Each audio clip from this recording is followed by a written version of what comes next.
dive into authentic conversations about ourselves and our community, exploring topics that uplift and inspire us, from personal growth to social change. So grab your teacup and get ready to join the conversation.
Saying, I gotta go to the restroom. Khadija, not willing to stop, snatched her hand away, yelling, let go of me. Sean needed her to get a grip and said sternly, as a parent speaking to a child mid-temper, "Doc." Khadija turned to her and yelled, "What?" Kimora nodded toward the crowded room, and Khadija looked around. Here, she deflated slightly. Kimora, now in control, spoke firm but softly. "Let's go powder our nose." Khadija nodded with a grimace and gave a sharp My blood look pressure's back at Sean dropping. as It's she walked slowly away. dropping. That's As good. the tension slowly melted away, I asked Sean, "You okay?" Sean didn't reply at first. He looked around and saw that no one was really paying attention now that the ruckus had died down, and stood to get the pitcher of ginger ale from Khadija's table. He poured himself a drink from it, looked around again, and saw no one paying attention, and put the pitcher under the table. What was he doing? Then I heard the distinct sound of liquid being poured into liquid.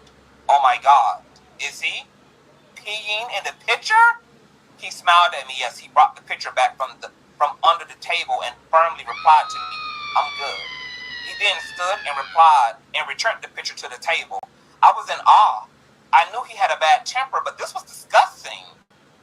I'll never eat or drink something after we have an argument again. Khadija and Kimora made their way back to Khadija's table to sit as Sean watched on quietly. Sean made small talk. "Which songs do you think they'll give you an award for?"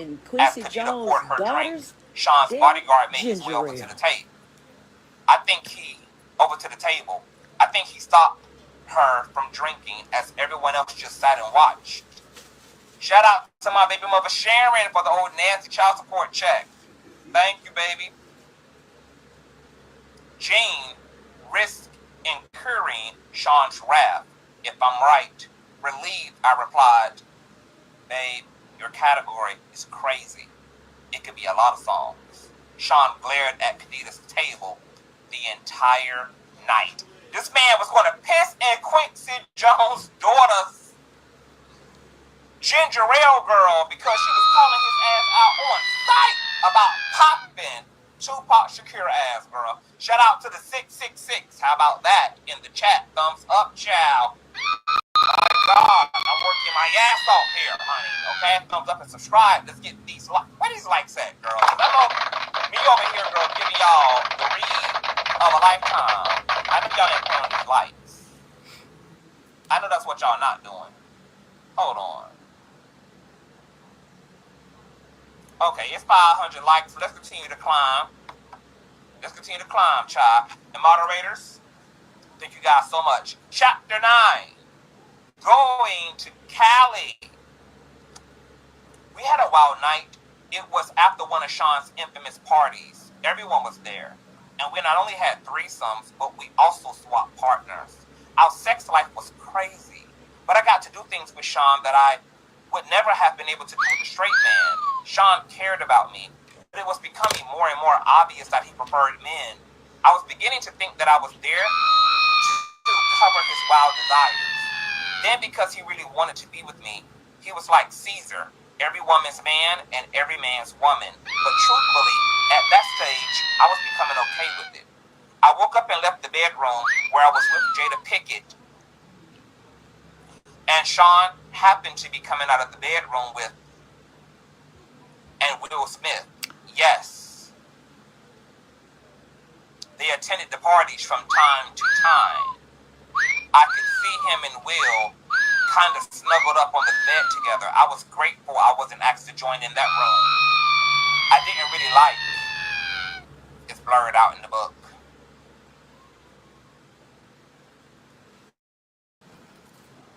Go. I'm done. I wonder, is the author blurring out like the explicit terminology? It goes on to say, Sean smiled when he saw me. Good morning. Hold on, y'all. Let me get a swish. A swish of water. Because we're now entering the Will and Jada Pickett Smith chapter, girl. Eddie and Will Smith getting down with the things, honey. My God, damn. Shit. All right, girl. Shout out to the almost 700 folk in the building. Where was I? Where were we?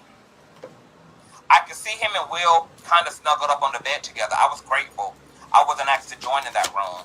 I didn't really like blurred out. Sean smiled when he saw me. Good morning. Here at the orgies, he wasn't very affectionate. He didn't have to pretend, but he couldn't walk straight. I knew how his ass felt, literally. Yerks! We had sessions playing with each other's anal. So both Kim and Sean played with each other's pooper shooters, baby. I wanted to be home before Quincy woke up, so I told him, I'm getting ready to go. He responded, let's have a cup of coffee first. This meant he wanted to talk. I didn't know what it was about, but in situations like this, I didn't really have a choice. He was becoming more violent when he didn't get what he wanted, and I really didn't want to bite. So I sat down. But before we started talking, it's blurred out, came out of the room. Sean was wearing boxers. Blurred out was in his birthday suit. Blurred out addressed us, morning. When he turned around in order to close the door, there was a dried cum stain on his back.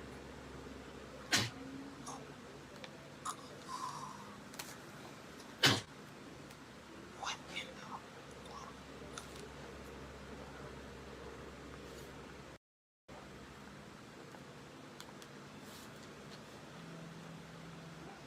Will Smith had Diddy's dried up nut stain up his damn backside, girl.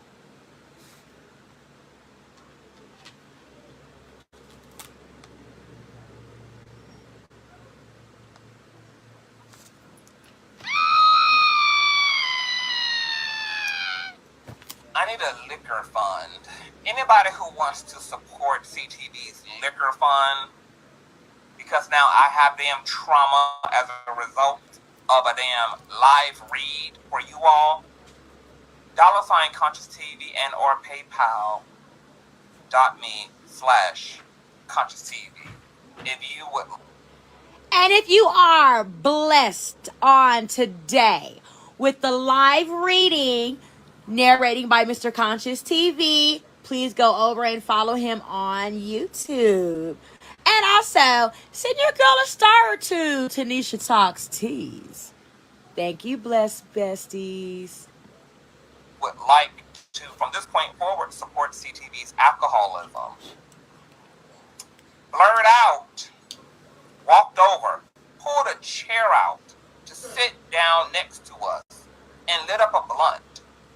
Sean stretched, smiled, and said, this East Coast, West Coast beef is more lucrative than I thought, but it's getting dangerous. Blurred out responded, surprise. Fitness first thing in the morning? Damn, cuz, you want it. But you know, You don't got nothing to worry about. You got a pass, daddy. Blurred Out smiled coyly.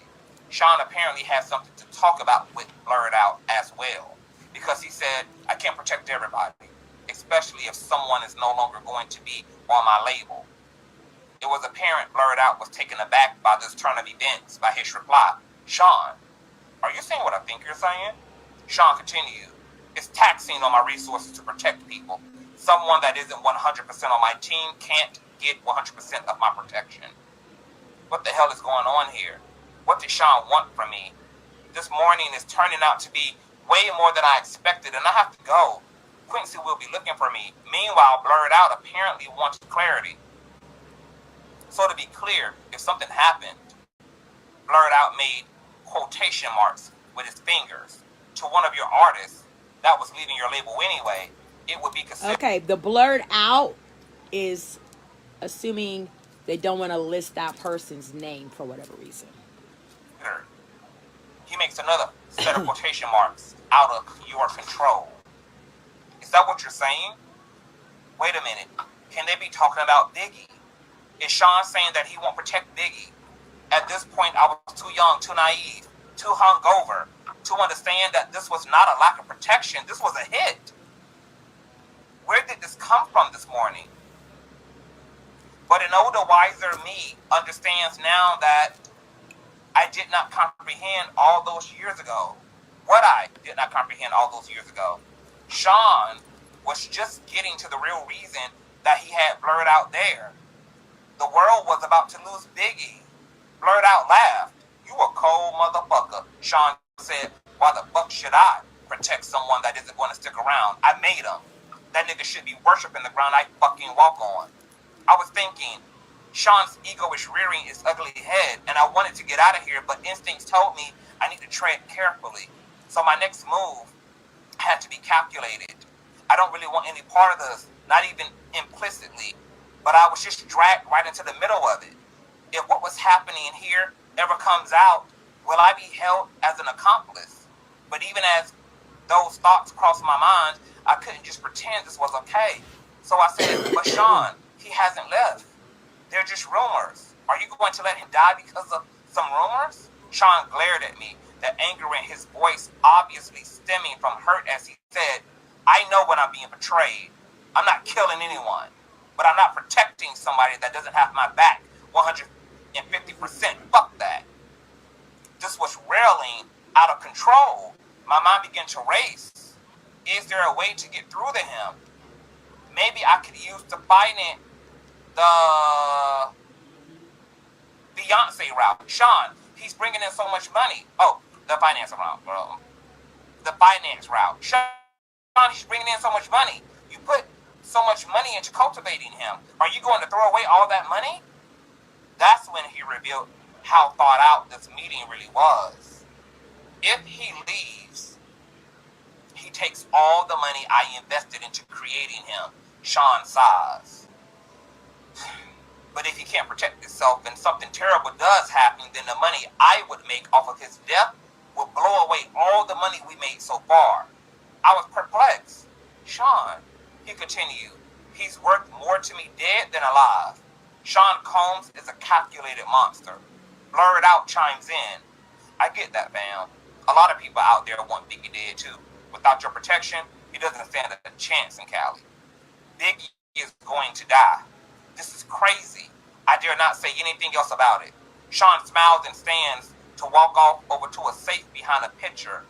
There he pulls out a bag marked with Blurred Out name. He turns to Blurred Out and says, that's why you're worth your weight in gold. You understand me? Here's a little something for you to take care of my people.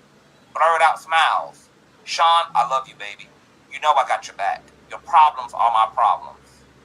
I'll make sure to have my people take care of your people. I need to get out of here. This is crazy. I attempted to leave again. Sean, I want to get to Quincy before he wakes up. Sean looked at me responding, it's getting late. Give him a kiss for me. I'm going to get out of here. Thank God, Blurred Out always with something to say. I'd love to meet the little tyke sometime. Not a chance in hell. Something about this guy creeps me out. I forced a smile. That would be great. I made my exit. Wait a minute. CTV, remember the movie Be Cool with Cedric Entertainer and John Travolta? Who out-hits an artist? Give him a kiss for me. What the? So wait a minute. Are we on the same page about who the hell Blurred Out is? Just for clarification, who's Blurred Out, y'all? Snoop for sure. Snoop. So wait a minute. If it's Snoop, hold on.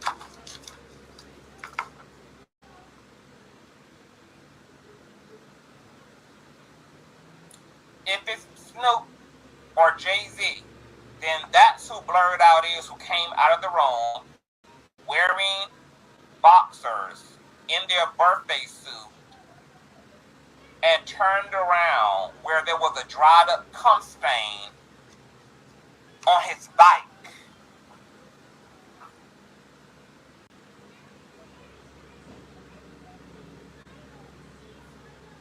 It is giving Snoop. Allegedly.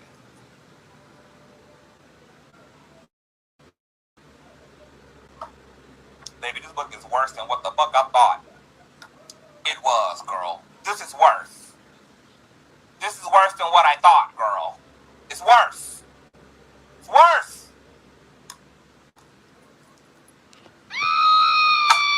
Chapter 10. The Lies You Tell. At this point, the relationship between Sean and I had been off and on for quite a while, and we were off at this point. He had put his hands on me once again, this time for something that didn't even happen. It was all in his head. When the phone rang, I picked it up anyway. Hi, Sean. He sounded trepidatious as he said, we've been broken up for a while this time, yeah? He continued. I don't want anyone to know about my... He paused to search for the right word. Proclivities. I replied, so you don't want people to know about you being gay? Shout out to Kim Porter, allegedly. Sean exploded. See? That's what the fuck I lose my control on you.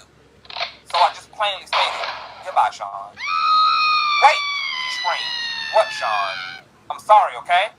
You're always fucking sorry. He took a deep breath. I have to do something to cover myself. I sighed. Do whatever you fucking want, Sean. When you see this in the news, it's not real. This made me calm down a bit. What could he be talking about? He continued. I'm only doing it for the press. Doing what, Sean? After a long pause, he continued. She knows what this is. She is just pretending to cover me. Sean, what the hell are you talking about? Another pause. Publicly, I'm going to be dating someone else, a video girl. I laughed. Why would you do that? I have to cover myself. I was getting mad. I was actually angrier at myself more than at him. Why was I getting jealous? I was sitting there actually comparing myself to video vixens in my mind. They are thick, but look at my body. Did he prefer them light-skinned, big-butt girls from videos? I caught myself. No. I know he likes men any damn way. As he regained control, I asked, why the hell are you telling me? He sighed. I wanted you to find out from me first. Like I give a shit. He came at me with his favorite line. You know I love you. It was getting old. I could only think to myself, here we go. Love is a big, strong word. I'm tired of him throwing it around and using it when it fits his needs. He's using it while he's sitting there telling me about dating someone else. I replied, you don't hit people you love, Sean. Love doesn't hurt. He sucked his teeth as he responded, come on, are you serious? The shit's for children. We aren't in fucking high school. Sometimes things happen. That doesn't mean I don't love you. I wouldn't hit you if I didn't. Wait, that sounded wrong. You said exactly what you meant. Keep a good breath. There was awkward silence. The fact that I was still on the phone and waiting for him to speak meant he had the power. He was more cautious as he continued. He didn't want to lose that power. Kim, no one that I don't care about can bring that kind of emotion out of me. I wanted to say, Is that how you talk to dudes after using butt plugs? Has anybody prepared my bush? Has anybody prepared my bush so that I can go and weep? Huh? Has anybody found and went and prepared my bush so that I can weep for all of the sex toys and butt plugs of America, baby? Okay? I needed to be a really big bush. But there is a line that I dare not cross. Instead, I said, you say that while you're dating some other bitch. That's just for the public? I was done. It could be heard in my voice as I said, whatever, Sean. Do what you need to do. Leave me alone.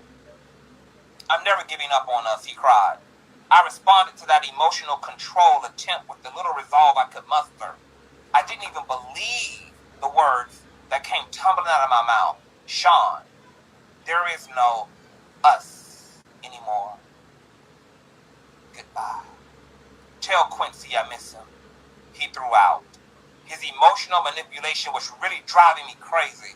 This time I said with much more conviction, goodbye, Sean. I hung up, manipulative bastard.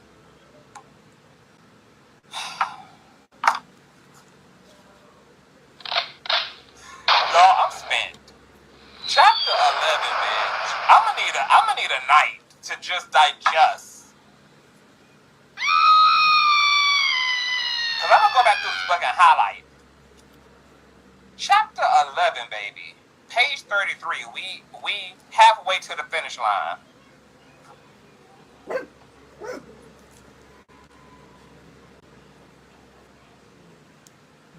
Girl. Chapter 11. More problems. For a while, I was actually happy to see Sean gone. I was getting older and the sex parties were out of control. It was getting time for me to slow down. Quincy was getting older. I knew that if I kept going, the rumors circulating were going to eventually find a way to get back to him. What will he think of me? Chris is about to take his trip to California. I didn't know exactly what was going to happen out there, but I felt like Tiana Wallace was about to be an orphan. I knew I didn't want any ties to it.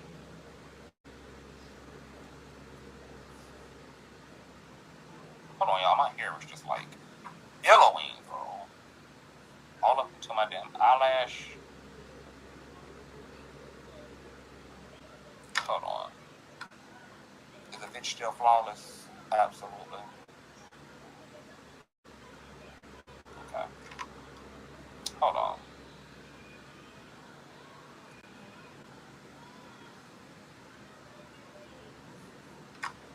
To stay away in the night. Girl, this must have been the type of shit that Miss Fisher was singing about. Ease my damn pain, bitch. As I was sitting there contemplating all of this in my robe, sipping my wine on this Friday evening, my doorbell rings. I was not expecting company. I opened the door and found Sean. My heart skipped a beat. I was shocked but recovered quickly. I forced a smile and told him with a slightly slurred speech, hey, come in.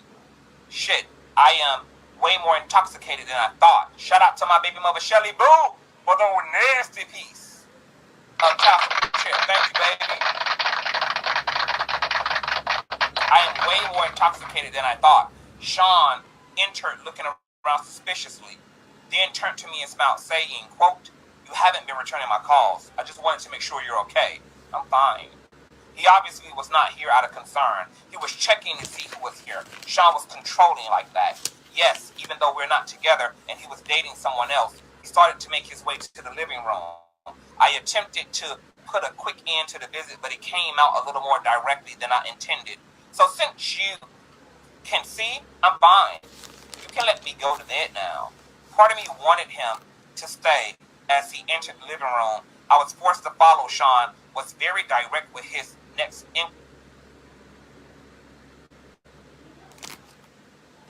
Oh shoot. Bless you, booze. Hold on. I don't know why my computer just died, but it did.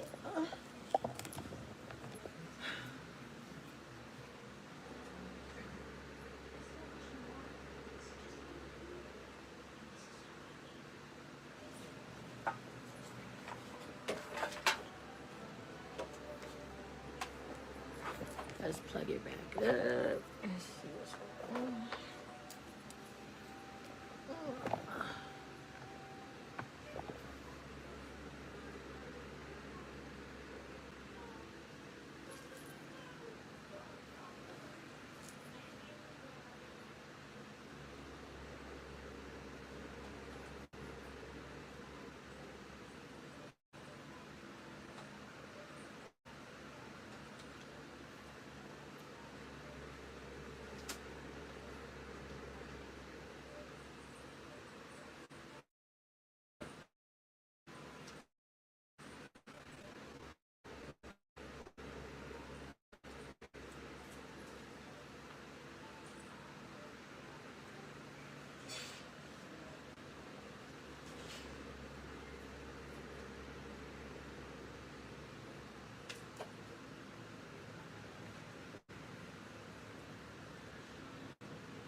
Okay. Turns out my electrical outlet was not plugged in. How are y'all on the halfway mark through Kim's lost word about her moment in life with Sean Diddy Combs? So far, while we restore where we were, we are up to like chapter 11, and we have gone through Diddy butt plugging with Kim Porter when he first, like their first date. That was what they did. She butt plugged Diddy, and he bled and shitted all over himself. Kim didn't want anything to do with Diddy after that, and he continued to advance her, you know, and so sending her lavish gifts, things like that, even though she didn't like that. And he also hit her. She took him back. Well, my internet's coming back up on my Chromebook. Okay. I'm fine. He obviously Okay, was we're back not here out of concern. He was checking to see who was here. Sean was controlling like that. Yes, even though we're not together. And Everybody, else, tune back in. We are at the halfway mark. Put a quick end to the visit, but it came out a little more directly than I intended. So Of the reading of Kim see, Porter's Tell All book. You can let me go to bed now. Part of me wanted him to stay. As he entered the living room, I was forced to follow. Sean was very direct with his next inquiry. Is someone else waiting for you? No. But Sean, we're not together. You're dating someone else. I can fuck whoever I choose. With this, Sean became irate. He fiercely slammed me to the ground. Then he pulled out a .22 and sat it on the end of the table. He turned to me calmly. I was scared. My voice quivered. I pled to him, Sean, please stop. Quincy's here. Girl, y'all better support the king, bitch. I'm putting on a show for y'all tonight, baby. How did we get here? How did we get to the point that he was in the living room threatening me with the GUN? He knelt on one knee and got right in my face to say, you're mine. You don't have a choice in that now. I can't live without you. He stood up, composing himself. I was terrified as I whimpered, Sean, that's not love. Sean picked up his GUN and cocked it. He looked at me almost thoughtfully and asked, have you ever heard, if I can't have you, no one can? Sean, please don't. Please, Quincy, we're here. Sean smiled and put the GUN away, saying, oh, this is just for dramatic effect. I would never shoot you. If I was going to unalive you, no one would trace it to me. You know how many people I've had to take care of over the years. It would be quiet, something in your food or drink, something that would never get back to me. I wouldn't shoot you. Do you understand? I could only nod, tears flowing down my cheeks. He looked at me thoughtfully as he reached down to help me. I could do nothing but agree. He's a terrifying monster. Now he wanted to smooth it over, and I had to go along with it. What else could I do? Listen, baby, I don't ever want to hurt you. You know I really love you, or I would have moved on. Thinking about living my life without you was just hard. If someone ever tried to hurt you, I would unalive them. My back hurt from where I hit it on the table. When he shoved me, all I could do as he helped me up was nod that I understood through my streaming tears, which he wiped. He looked toward Quincy's room. Let me say goodnight. No, Sean, please. Thinking quickly, he has to get up in the morning. Sean looked at me with the unreadable look. He was studying me. Okay, I'm gonna go. Nervously, I walked him to the front door. This is over, thank God. He kissed me.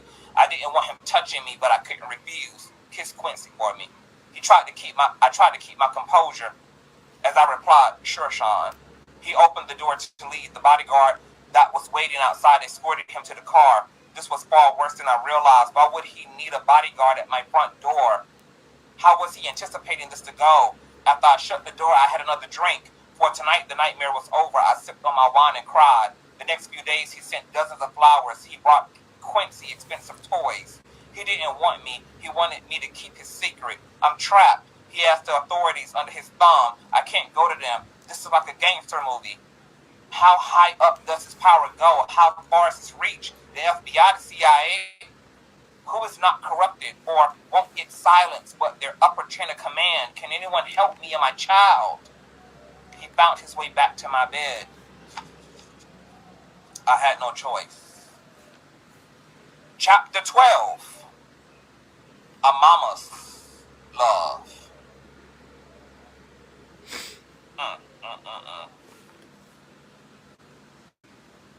Wow. The calamity that ensued behind the death of Biggie shook the East Coast.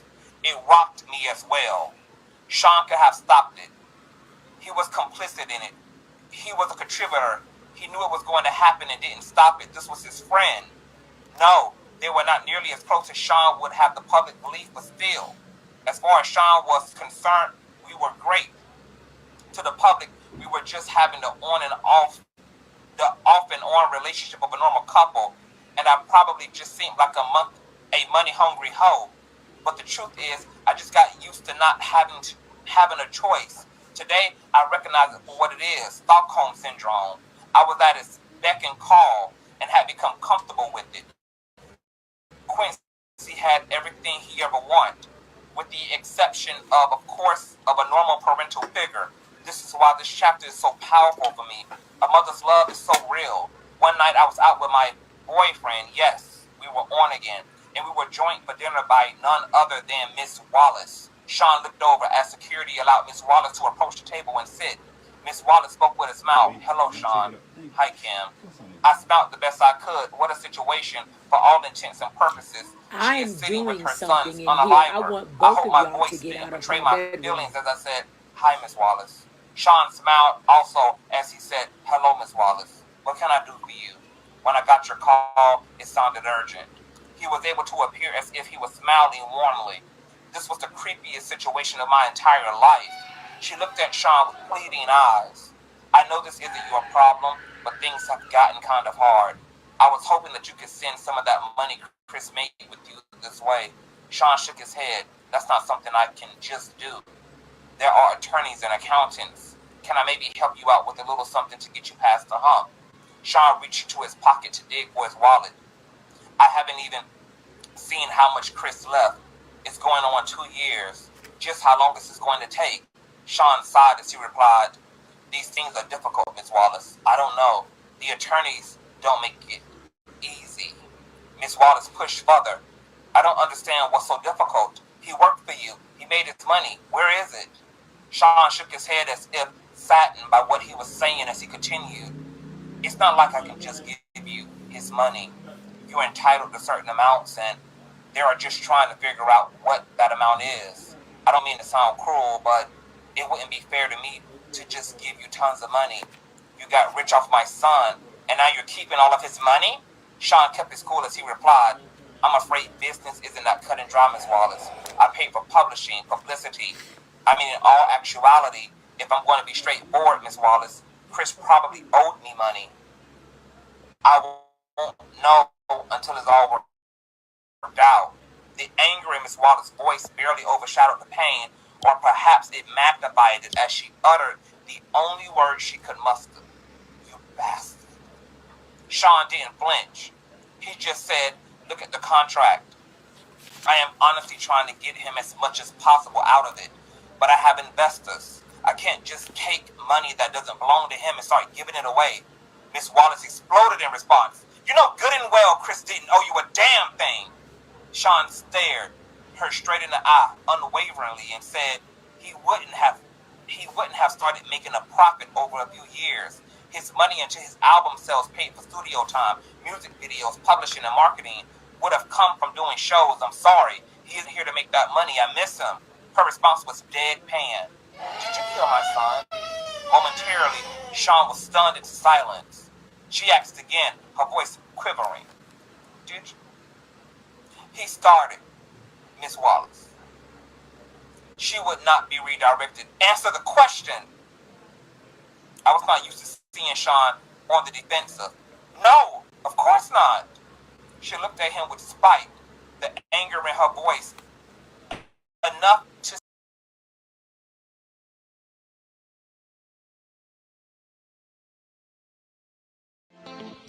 Thanks for watching. Remember to show your support by liking, subscribing, and sharing. It's a blessing. Keep your teacups filled and ready for my next upload. Until then, stay inspired and remember, always stay dipping.